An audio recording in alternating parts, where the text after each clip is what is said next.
Okay. to schedule you guys. I can take it up with Home Depot. Yeah. Just to let you know, I drove 21 miles and Yeah. they're paying $6. I And you feel understand bad. that? I feel bad for you, but I just go on the app and order the parts. I don't know. Okay. God bless. And you know, I do have a PayPal. Okay. Thank you. Okay. So you know, we drove 21 miles to drop off, and this is their address. He said, I feel bad for you, is all he said. No, he just refused to help. He can do that. I told him I had PayPal. And I told him they're only paying $6 for 21 miles. He said, well, I feel bad for you. And he reached down and picked up the item and then went into his house. He said he felt bad for you? That's all he said. I feel bad for you. And he picked up his item and then slammed the door. You should have approached it differently. Well, I don't know. What should I have done? You should have said, if you don't mind me asking, do you know what Home Depot you're ordering from? To make them feel bad. Well, it doesn't matter. I told him what Roadie was doing. So he didn't care. So I got his address, his information. He's on Scenic Wood Drive. Look, people are involved in this. And they're using a corrupt company out of Georgia. And they will pay, and so will Josh. Fastest route. You will arrive at 6:51 p.m. All right. So it'll take 34 minutes to get back, 20 miles. Linda's a witness. I said 35 minutes. I'm damn. Okay, Linda's a witness. Basically, what the Roadie app did was it launched us out more than 21 miles. We went to the CVS issue, and we dropped off the CVS stuff, and then we had already picked up Home Depot at Lake Worth, correct? Correct. So Lake Worth had us going from Lake Worth to Azle for like $6 or something, okay? And I explained it to the man, and he said, well, I feel bad for you. And then he just grabbed the item and then slammed the door. I said, well, sir, I just want to let you know I do have PayPal. And he just slammed the door. He just ignored me. So I got everything, you know, I can tell this guy goes to church and everything. So guys, do not participate, because Roadie is hurting drivers. They are hurting drivers. And I've been warning this for a long time. It's $1 a mile. You do not cheat people and have them go 21 miles and only pay them, $6? Yeah, That's 25 cents a mile. Yeah, it's not 25 cents a mile. It's $1 a mile.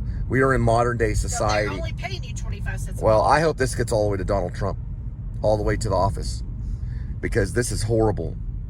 And if they're going to operate, Elon Musk and all this stuff, if they're going to operate, they need to monitor their Americans and help them out, because this is wrong. And they can get in touch with Roadie, and they can make them pay fair money. It's fair market trade.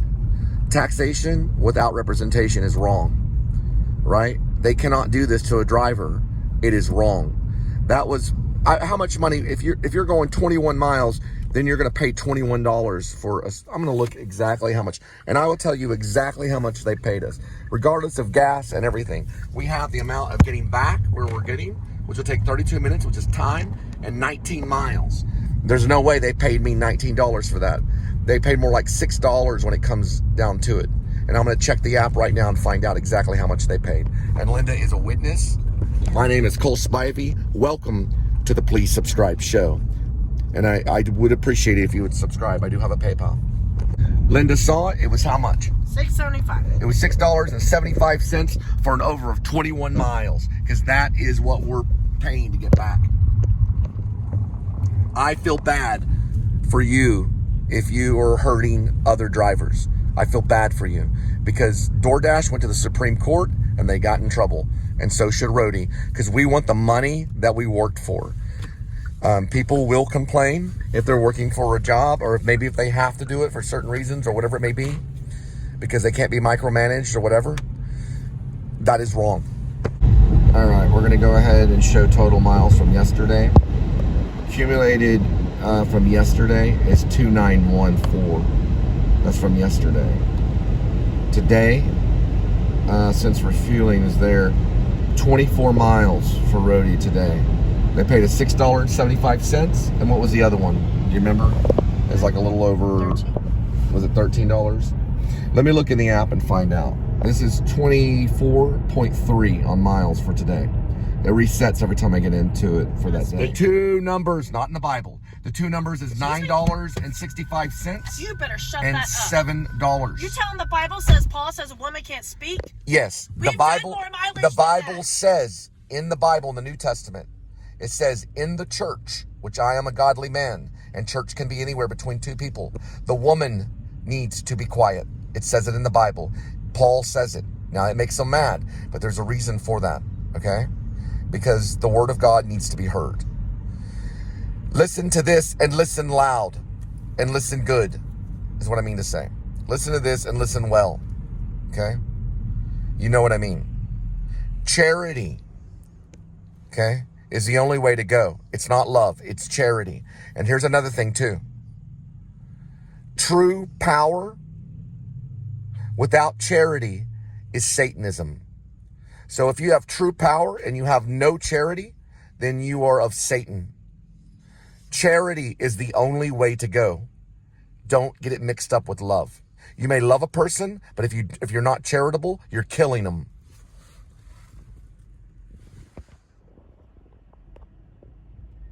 And they will fight back to live. Why can't I just say one thing? Now. DoorDash is better than Roadie. Linda's, one of her favorite songs is 311, Beautiful Disaster, because of her birthday. So Linda's favorite song is from 311, Beautiful Disaster. Linda's favorite song is 311, Beautiful Disaster. It's one of her favorites, isn't it? My first song, it was my first song on, let me talk. Go ahead. So my first song on MySpace in 2007 or 8 was 311 Beautiful Disaster. And I don't even know if I did it by myself or one of my friends. MySpace? MySpace. Okay, I remember. It was 311. I don't know how we put it on there. I don't know. Because that's the year we bought a computer. I think it was 2008. I probably had when Obama became president. Maybe that's a big check that I year. probably had classical music and maybe Smashing Pumpkins on mine. My first computer was MySpace. 2008. Hey y'all, when was Tom, y'all's first computer? Wasn't Tom? My first computer was 2000. The year 2000. Woo! I was born in 73. 2000? A laptop or a big computer? It was a PC computer by Dell. My mom got it through American Airlines for free, and she gave it to me. It was a tower computer with a monitor, and it had a mouse too, and a printer. It came with a printer. I took it to California. I used to print out my driving directions. Yeah, it was a Dell computer from 2000. American Airlines gave them to all their employees for some kind of gift. It was like an American Airlines gift. Yours was 2008? That was your first computer? And we're 8 years apart. That's what's funny. So after I came back from New York in 2000 and I believe 2. So it was January, February, March, April, May. It was May of 2002 when I returned back from New York. So I experienced the whole 9/11 thing and everything, at least for that year.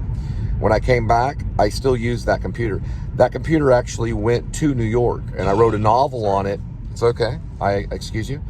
I wrote a novel on that computer called Trapped in 3. There was also one just called Trapped, which was about about a reporter. It was a fictional novel about a reporter that's in his Cherokee, and he turns upside down off a bridge. So he falls off a bridge, kind of like the Majestic, only he's trapped upside down, and his seatbelt has him where he can't get free, has him in bondage. He's upside down and he's starving, and in the end a wolf comes over and basically starts investigating him, meaning sniffing him out. He has to survive, trapped, and all of a sudden the wolf eats him and he becomes the wolf, and then it goes into the wolf pack. So he's basically running around in this wolf pack in part of the story, and it was called Trapped in 3. I did print it in New York. It might have been called Trapped when I printed it in New York. Then I got out of New York in May of 2002. I went to Euless and I began writing with that computer. I had to fly back to New York, and I flew over the battleground of New York City because the buildings had fallen down. The Twin Towers had fallen down. So I flew over Battery Park, and I saw the 2 holes of where the World Trade Center was. I landed, went back to my storage unit because I had left the new school, and I left my dorm at 38 21st Street, New York, 10010, or at 10010, yeah. And then at that time, they had already shot 25th Hour. They shot so 25th Hour. I was at the Riverview Hotel along one of the big rivers. I always say the Houston, and then I say the East River. I always say those things. You know where it's at. It's right off by where Riverview is. Riverview Hotel. They've changed the name since then. They've changed the name to a lot of stuff. They even moved the New School Actor Studio Drama School to Pace University. I was there during the New School University time. I left, got a cab. I had an HSBC bank account. I overdrafted my way out using the cab. My mom had a ticket for me because my mom worked for American Airlines for more than 20 years. I got on an American airline flight on a standby. I flew back to Texas with the computer. So I already left on a standby flight, and then I came back. And then I left again. And I saw my friend Elok and Modi. Modi's from Coney Island, and Elok is from the Middle East. Elok is actually it's Cole spelled backwards. He was an actor too. He was from the Middle East. He was probably from the heavy areas, probably. Who knows where. He wasn't from Jerusalem, let's just put it that way. I flew back to Euless, Texas, and began writing another story, which was called Untitled. Every day, I would go for a jog for about 4 miles. When I'd come back, I would have like dates with me. I'd get dates at the grocery store along with power bars, and I'd eat these palm dates. And I'd turn on Smashing Pumpkins, Melancholy and Infinite Sadness from the beginning. And I began writing The Untitled, which was about a guy named Jay that's lost in LA. He starts off on a bicycle with a bag of donuts. It's kind of a noir thing. He gets involved with a drug called myocin R, which transforms him. I mean, it actually transports him. The character that he's transported to may have been Jay, and the main character that starts off may have been Jonah. Regardless, he's transported to Jay, and he's transported to a skyrise. It's a skyrise building in Chicago. He is trapped in this room, and he has to climb up into this attic and go through this ventilation system. He sees like this miniature doll taken from Flannery O'Connor, because I wanted to, as an homage to Flannery O'Connor. And he gets through the skyscraper and he gets down to the Chicago area. And he meets this lady named Rhiannon. It's based on a girlfriend from mine in college. She has a bicycle, or actually it's not a bicycle, it's a motorbike in the play. I mean, it's not a play, it's a novel. It's a fictional novel. And Rhiannon takes him on this bicycle. And it's not a bicycle, it's a motorbike. There's demonic aspects to my life at times. He gets on the motorbike and he goes to this haunted house. And Rhiannon and him, or Rhiannon and he for the English majors, Rhiannon and he, they go through the haunted house. After the haunted house, she takes him on the Harley and he goes to this old house in the middle of the Chicago neighborhood that's like this mansion. And it's a Billy Corgan character that's there, that lives in this mansion, almost like like Count Olaf or something, or Count Dracula. And he basically smokes Thai stick, or he smokes a bong with him, which is almost like opium. He smokes it with him, and he goes into like a dream. He eventually turns into Steve What's-His-Face, which is a pickpocket that's from LA. And he goes from LA, and he basically forces a ride with this old couple that's like basically they're older age. It's like he's almost like a hitchhiker.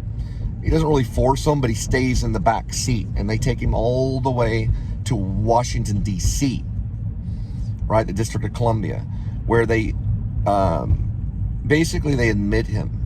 And whenever he's admitted, he goes to a stabilization ward and meets a friend, Steve What's-His-Face. He meets a companion, that's another male, and they go up to the top. They escape somehow to the top of the roof of the stabilization ward, which is basically like an insane asylum almost.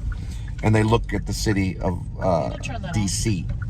In this story called The Untitled, there is a moment where he mentions, oh, no, never mind. He doesn't mention that city. There's another story called The Thief Story, where he mentions a city called the City of Gaga. This is before I knew who Lady Gaga was. I swear to God. I wrote this story before I even knew Lady Gaga even existed. But the city was called the City of Gaga, which was New York. It's 3 stories. It starts with Roberto Pace in prison. You got a message. Roberto Pace is in prison in cell 1776, which eventually the whole entire prison riots. But he asked for a typewriter, and they eventually, before the riot, they give him a typewriter. He begins writing the story about Tom Burnett. Tom Burnett is an art thief in Fort Worth. I used to work for an art museum. It's like an art museum. It's a place where art is shown, where you can show paintings, or you can show the bust of Mary. They brought in the bust of Mary, which was golden. And the story, he goes in and he gets this golden bust of Mary, and he puts it in a backpack and he steals it. His name's Tom Burnett. He tells a story in it. It's all on Fiction Press under Ash Cole. He tells the story of, basically in his mind is Mr. Spoil. And Mr. Spoil is up north, and he's in Maine. He's a fat guy that likes to drink a lot of milk, and he lives in Maine. And his wife dies, and she becomes a ghost. And he lives in this upper, it's like an attic apartment.